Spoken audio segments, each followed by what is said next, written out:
race. I'm not saying he's of Centro's talent, but it's very similar to the way Centro moves in races. It seems like Lingard is always in the right spot in races. So, if this thing goes, you can see it 228, 229. I'm not sure it's going to go. I can't see Lingard bringing it out. He usually makes his move after a couple of laps. We'll see if Dolan tries to move. Maybe one of the most talented guys in this field is Aiden Falkholt Etheridge. Sitting back there in 5th. Kellen Waters of Ipswich had a great race last week. I picked him for the upset. Kellen Waters ran phenomenal. Rusa, in Crawford, they both won Division 2. They went 1-2 in Division 2. It was kind of an even race. It wasn't out too quick, but it became a kicker's race real quick. So we'll see if they're able to put themselves in, which I would imagine they would be. Connell finished 3rd in this race last year. Dolan finished 5th. Those are two guys. I think we'll see a different Mike Maglio this week. Well, you might see a different Mike Maglio if he was in the 1,000-meter run. No Mike Mags in the 1,000? Different man. He ran a good time last week, so he won't be in there though. So that will open up another spot for somebody. Devin Connell moves up. No, Devin Connell would have been in there. If nobody scratches, it's gonna be 12 and 12. Yep. And then if there's scratches, you'll kind of see who it was. So Glavin will be in there. Salvo will be in there.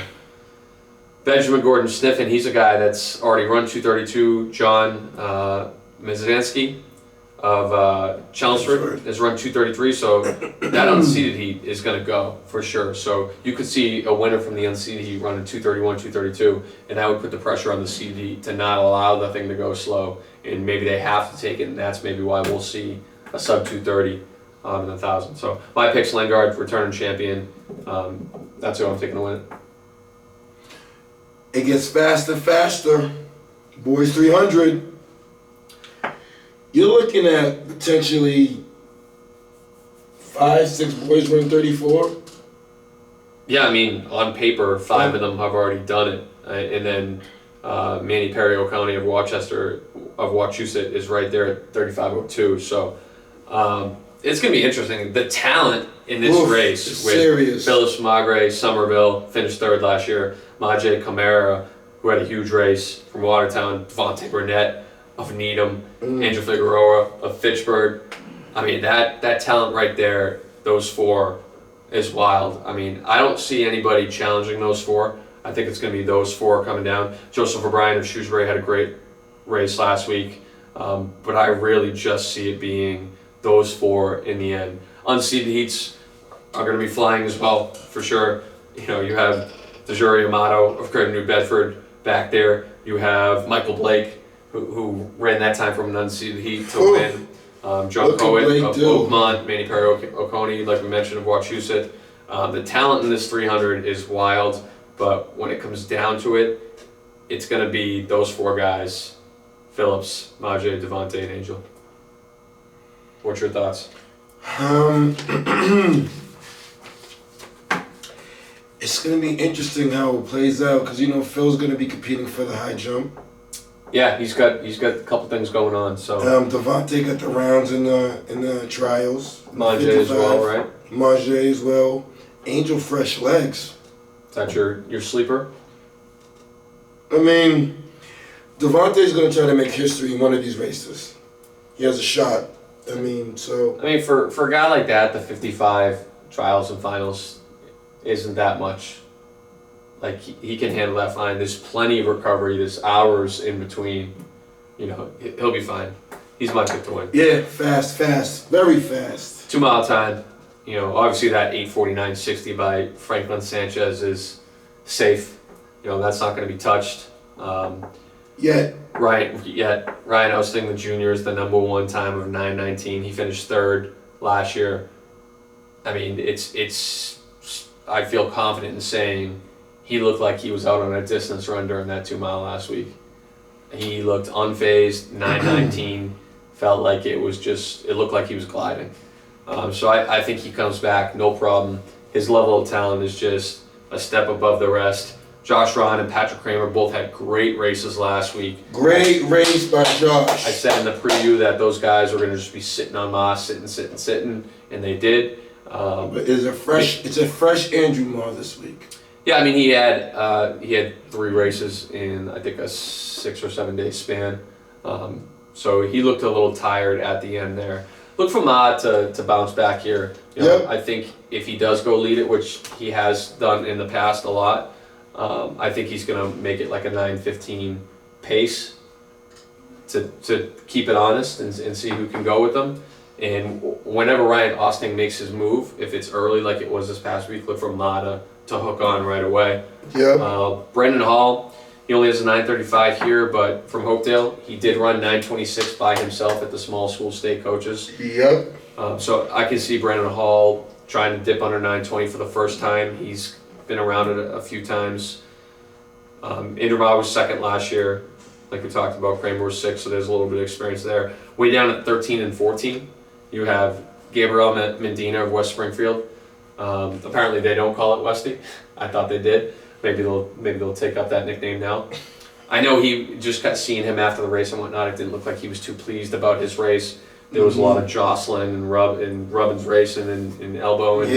So you know, if he doesn't get into that seeded heat, same with Anshel, look for those two to work together. Sam Aquaviva's in that unseeded heat, so Ethan Matthews is down there. So there's talent. Yeah, We'll see if Prakash just focuses on one. I would imagine he would at this level at the All-State meet.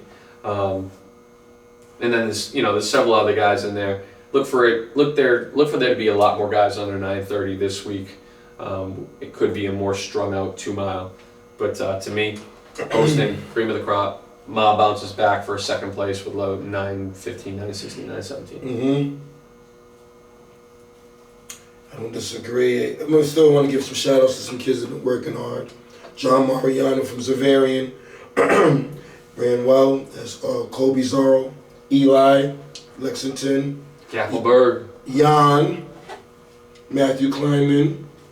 But yeah, it's going to be a great 2 mile this week. And I'm interested to see what comes out out of the unseeded heat. I think we just named the whole field now. No, and it gives Zach Connor the shout out. So now you did. So now we get the whole field? Sean Stepaniak. Boys, 4x2? Yeah, 4x2. When we talked about it, Shrewsbury has been the team all season at every meet, flirting in that 130 area. To me, obviously if handoffs are fine, they're going to be the winners. They're almost a full second ahead of second place Woburn, which wouldn't be surprised if Woburn puts themselves in there. 129.70. Who knows? That Chelmsford team back in 2012, maybe Shrewsbury gives them a run. Lowell and Lexington are both going to be looking for some big team points. Mansfield sitting back in 7th as well. But I see it still being Shrewsbury. I like Fitchburg because I got some inside information. Figueroa on the anchor leg? No, that 132 wasn't their best team. Okay. Another leg was actually doing college visits, so they ran a slower kid. My man, you gotta schedule those college visits around the state meet. But with their 18, that's a second faster. So I can tell you this. They're a second faster. I can tell you this. You know how many teams probably didn't have their A teams out there? True. It's a divisional meet. You're trying to win it. You spread them out. So I can promise you Fitchburg isn't the only team that will have their A team. Man, schedule those college visits during last chance weekend. Come on, man. Woburn, Lowell, you mentioned. Lexington, big points. Mansfield, big points. But yeah. Shrewsbury, man. Woburn, Lowell, Fitchburg. All right, boys 4x8. Might be my favorite race of the day. I mean, the boys 4x8, you never have, the seed times of what they've run coming in. A lot of guys are coming out off doubles. Some guys are coming off triples. Lowell's always there. They're the number 1 seed time with 8:07. They got it done. They'll have a couple guys in the mile, but the Lowell kids are tough as nails, so they'll be able to bounce back. Brookline's kind of the interesting team in there with that 8:07. You would imagine Umbaruru is going to be coming back from the mile, so they should have 3 fresh legs. Duxbury's in there, 8:09. Mansfield, 8:10. I know Mansfield probably had mostly fresh legs for theirs, but should be able to run faster. Duxbury's a surprise team in there. Lincoln Sudbury sitting back in 6th. They've run 7:54 in Milrose. Maybe 1 or 2 of their guys will run open races. But you got to imagine